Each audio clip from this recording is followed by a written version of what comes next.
नमस्ते सदावत्सले मातृभूमि। आज एक बड़ा प्रश्न सामने आ गया है। धर्मेंद्र प्रधान जी ने इस्तीफा दे दिया है, इसमें कोई शक नहीं। धर्मेंद्र प्रधान ने मौलिक आधार पर इस्तीफा दिया या आपके दबाव में इस्तीफा दिया या बाकी लोगों के दबाव में इस्तीफा दिया या मोदी जी के इशारे पर इस्तीफा दिया, ये विषय बहुत रेलिवेंट अब नहीं रहा। इसलिए नहीं रहा क्योंकि धर्मेंद्र प्रधान के इस्तीफे की वजह से पार्लियामेंट नहीं चलने देंगे। धर्मेंद्र प्रधान के इस्तीफे की वजह से हम देश नहीं चलने देंगे। धर्मेंद्र प्रधान ने इस्तीफा नहीं दिया इसलिए जंतर मंतर नहीं छोड़ेंगे। धर्मेंद्र प्रधान ने इस्तीफा नहीं दिया इसलिए पूरे देश में हंगामा करेंगे। ये सब कुछ भारत में चल रहा था, लेकिन अब तो धर्मेंद्र प्रधान ने इस्तीफा दे दिया। धर्मेंद्र प्रधान के इस्तीफे के बाद जो मैं पहले से कह रहा हूं कि ये स्टूडेंट मूवमेंट है ही नहीं, इसकी पूरी एक चौतरफा बड़ा खेल है इसमें। अब इन खेलों को समझने की कोशिश करते हैं कि आखिर इन खेलों में क्या सच्चाई है, कितनी सच्चाई हो सकती है। देखिए, जेनजी बहुत बड़ा मैं समझता हूं कि आजकल का एक नया टूल डेवलप हो गया है संसार में कि भाई जेनजी आएगा और सब बदल देगा और चुनी हुई सरकारों को हटा देगा, बांग्लादेश में हटा देगा, शेख हसीना को मृत्युदंड दे देगा और ये वो। अमेरिका हम सब जानते हैं कि इस समय भारत से प्रसन्न नहीं है, कभी नहीं रहा। मोदी जी ने थोड़े हाथ बढ़ाए थे तो ये लगा था कि ठीक है, लेकिन डोनाल्ड ट्रंप को लगता है कि मोदी जी उनके पीछे घूमेंगे। और भारत सरकार हमेशा से कहती आई है कि सर झुका के बात नहीं करेंगे, आंख दिखा के भी बात नहीं करेंगे, आंख मिलाकर बात करेंगे। अगर इक्वलिटी पे बात कर सकते हो तो हमसे बात करिए। अब डोनाल्ड ट्रंप मजबूरी में ये तो कहते आए भाई हमारे अच्छे मित्र हैं, लेकिन ये है, लेकिन वो है, और ये जो ट्रेड डील और सब कुछ चल रहा था इन सब पर, या रशियन तेल मत खरीदो, ईरानियन तेल मत खरीदो, या ऐसा मत करो, वैसा मत करो, कुल मिलाकर हमारे खेमे में आ जाओ। और डोनाल्ड ट्रंप वही हाल बना दे जो यूरोप का वो बनाए हुए हैं। यूरोप में मतलब कि ग्रीनलैंड मुझे चाहिए। अब यूरोप में इतनी शक्ति ही नहीं है क्योंकि नाटो का हिस्सा है। इधर हम सब जान ही रहे हैं कि क्वाड के माध्यम से अमेरिका ये चाहता था कि क्वाड में वो प्रधानता हासिल करे और भारत उसके पिछलग्गू हो जाए। ये मोदी जी थे, जब तक लाभ हमको उनसे मिल सकता था तब तक हमने लिया, और जितना हम बढ़ सकते थे अपनी लिमिटेशंस में उतना हम बढ़े। लेकिन हम मातहत नहीं हो सकते। हम सोनिया गांधी नहीं हैं या कांग्रेस की सरकार नहीं है कि आप कहें फाइनेंस मिनिस्टर बदल दो तो हम बदल दें, आप कहें कि विदेश मंत्री बदल दो तो हम बदल दें, आप कहें कि आप झाड़ा देकर अमेरिका में घुसिए तो हम कपड़े उतार कर घुसें।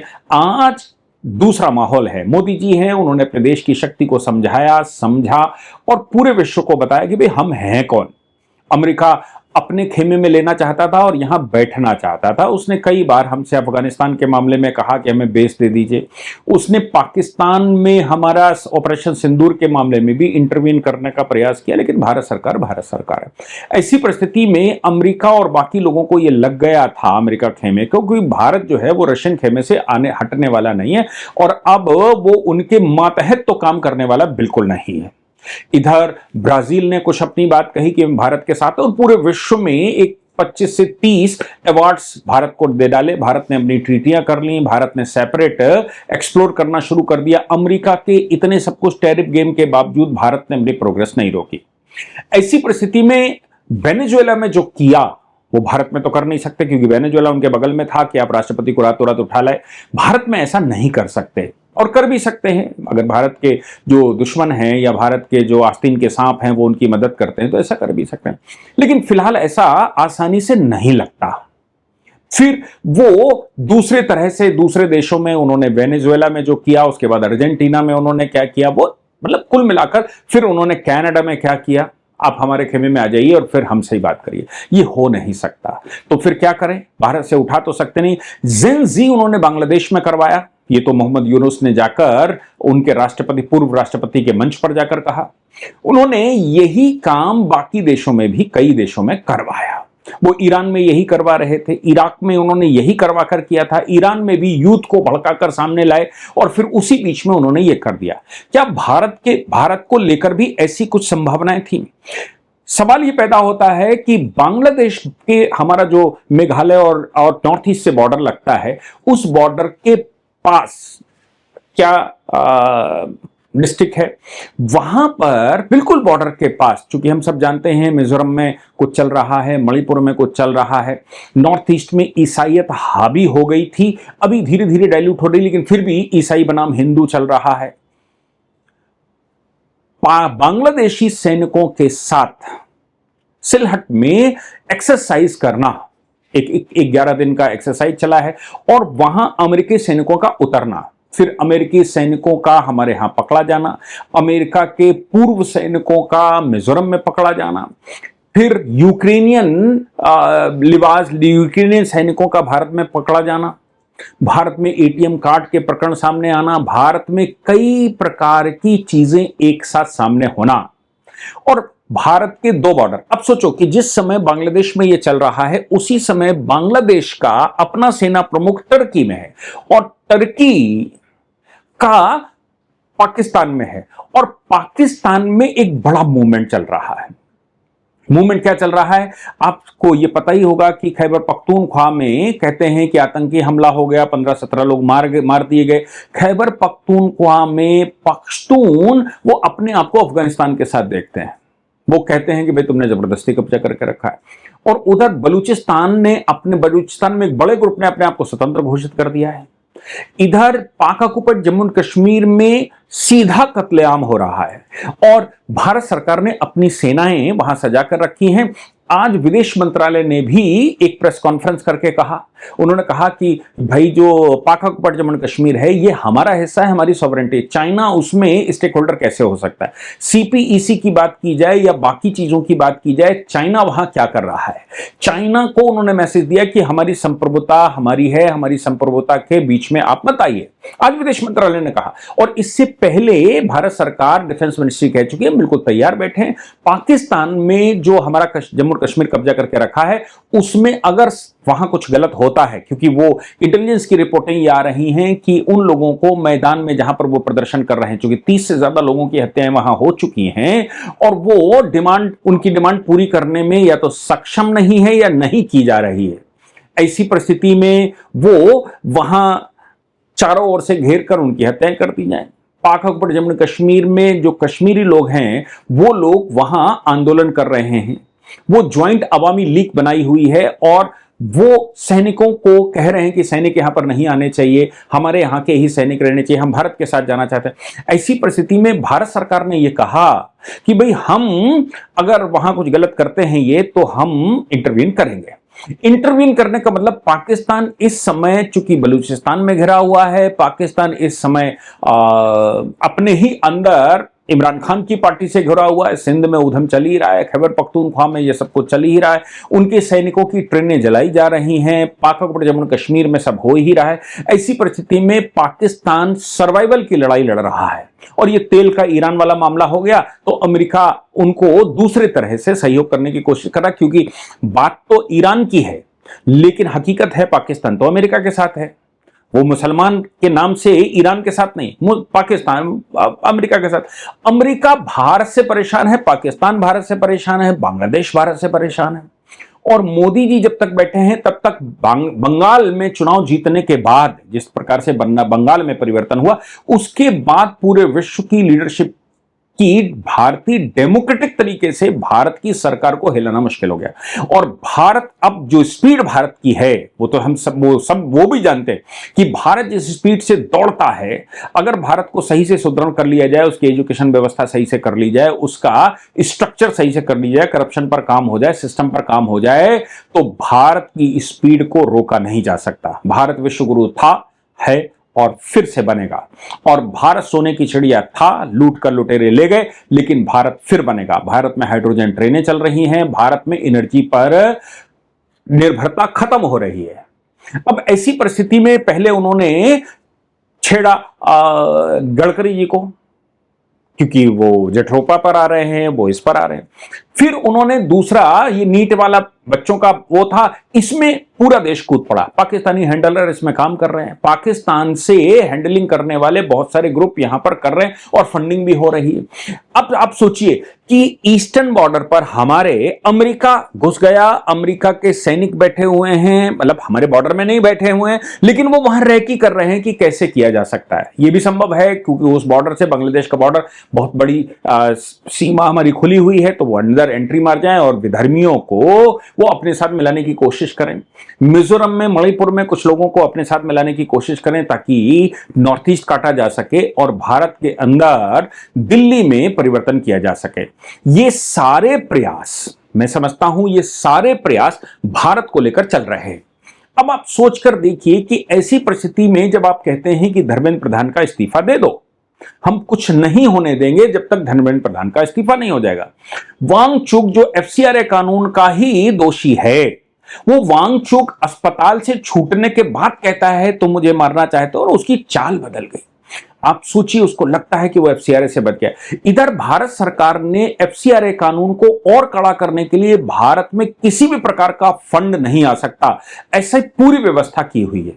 एफसीआरए कानून को लेकर कांग्रेस को इतना कष्ट हुआ कि केरल में नवनिर्मित सरकार जो कांग्रेस की बनी है उसने रेजोल्यूशन पास कर दिया। आप पार्लियामेंट में आकर, कांग्रेस तो पार्लियामेंट का भी हिस्सा है, पार्लियामेंट में उनके नेता प्रतिपक्ष होते हैं, वो एफसीआरए के कानून में जितनी चाहे उतनी चर्चा कर सकते हैं। लेकिन उन्होंने केरल से रेजोल्यूशन पास करवाया, और केरल से रेजोल्यूशन पास करवाकर वो ये कहना चाहते हैं कि भाई भारत में एफसीआरए कानून का इतना कड़ा रूप नहीं होना चाहिए, विदेशी फंडिंग जारी रहनी चाहिए, भारत में डिस्टर्ब करने वाले एलिमेंटों का भरपूर भरण पोषण होना चाहिए, और भारत में तमाम तरह की जो फंडिंग होती है वो फंडिंग बरकरार रखनी चाहिए, भारत में कन्वर्जन बरकरार रहना चाहिए, भारत में ईसाई स्थान बनाने की समस्या जो बन गई है उसको कंटिन्यू रहना चाहिए, भारत में इवेंजिकल चर्चेस के ऊपर सरकार क्यों ध्यान दे रही है, भारत में वक्फ बोर्ड को सरकार क्यों रेगुलेशन में ला रही है, भारत में मुसलमानों को भारत से बाहर क्यों निकाल रही है, जो जो इन्फिल्ट्रेट करके आए। ये बहुत सारी समस्याएं एक साथ इकट्ठी हो गई हैं जिनको कैसे सॉल्व किया जाए। सब एक तरीका है, मोदी जी को पद से हटा दीजिए। सिर्फ एक तरीका है, भाजपा की जो केंद्र की सरकार है उसको जिंजी करवा दीजिए। इसीलिए ये सब यहां इकट्ठे होकर बच्चों को सामने रखकर वो पार्लियामेंट की तरफ गए, पार्लियामेंट पर हमला करेंगे।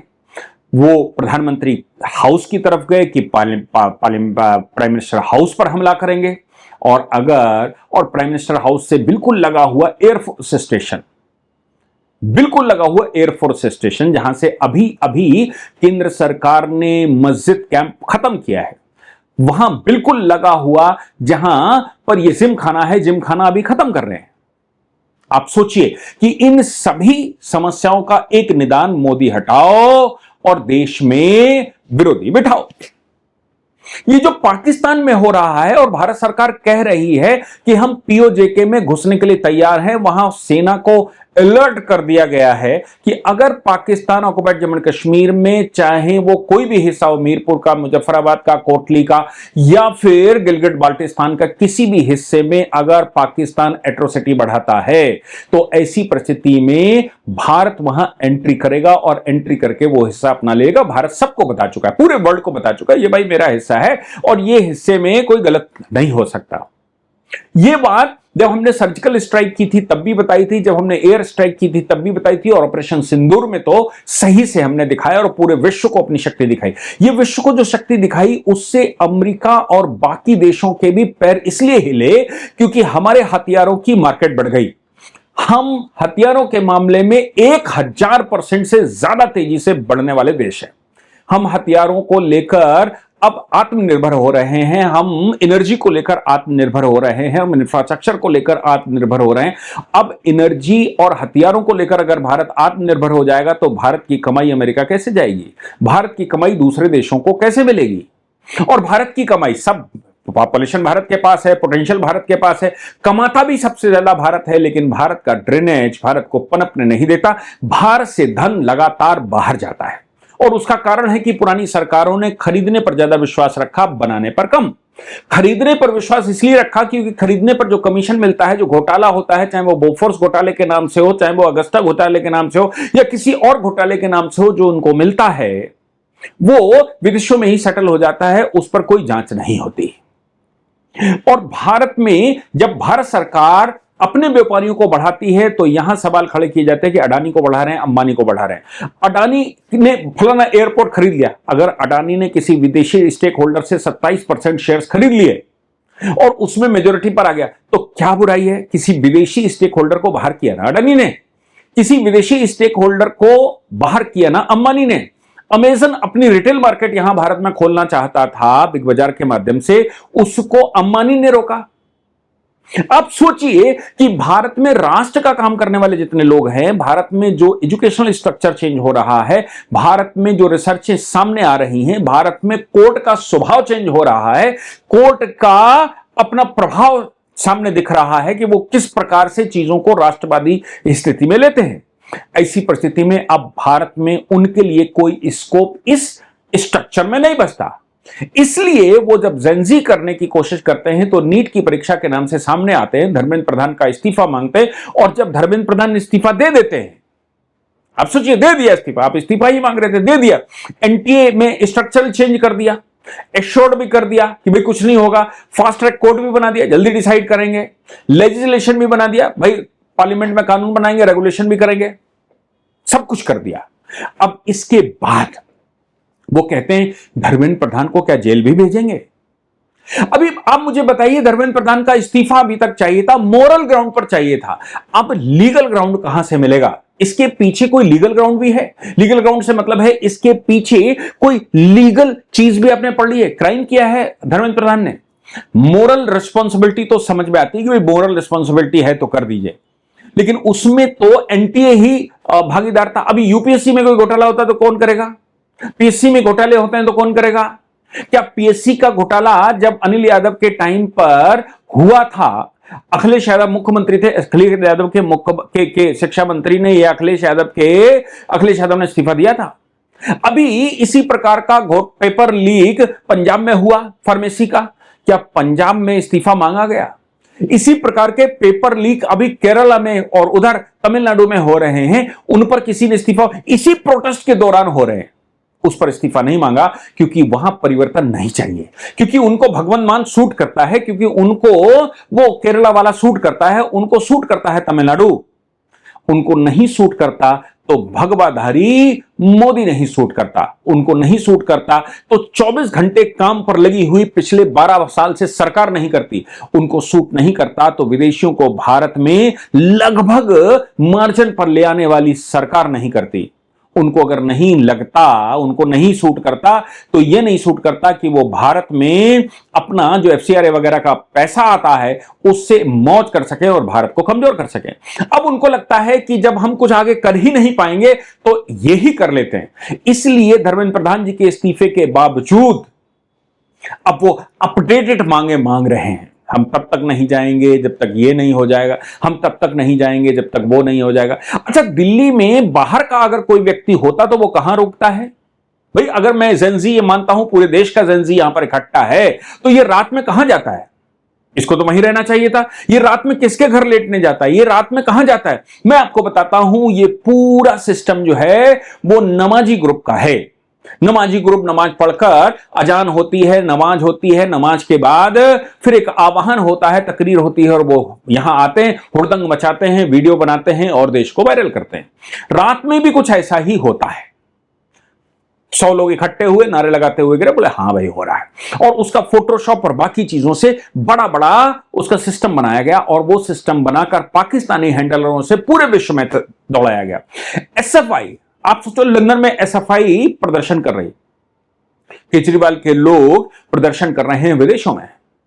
आप सोचकर देखिए कि ये जो स्टूडेंट विंग है कांग्रेस की, ये विदेशों में प्रदर्शन कर रही है, वहां बता रही है कि भाई बहुत गड़बड़ है भारत में सरकार बदलनी चाहिए, डेमोक्रेसी से नहीं बदलनी चाहिए, हथियारों से बदलनी चाहिए। और पाक ऑक्युपाइड जम्मू कश्मीर में अगर भारत घुस जाएगा तो उनके मंसूबे तो पूरे खत्म हो जाएंगे, क्योंकि 370 पहले ही खत्म कर चुका है भारत, राम मंदिर पहले ही बनवा चुका है भारत अपनी जमीनों को लेकर संजीदा है, पर्वतमाला श्रृंखला में काम कर रहा है भारत हमारे चारों ओर सिक्योरिटी बढ़ा रहा है। भारत अपने लोगों को तैयार करके अब थ्रू सेना, देश में हर व्यक्ति सेना से आएगा, सेना में उसको 4 साल काम करना ही पड़ेगा, और हर एग्जाम की क्वालिफिकेशन वो करना चाहता है अग्निवीर।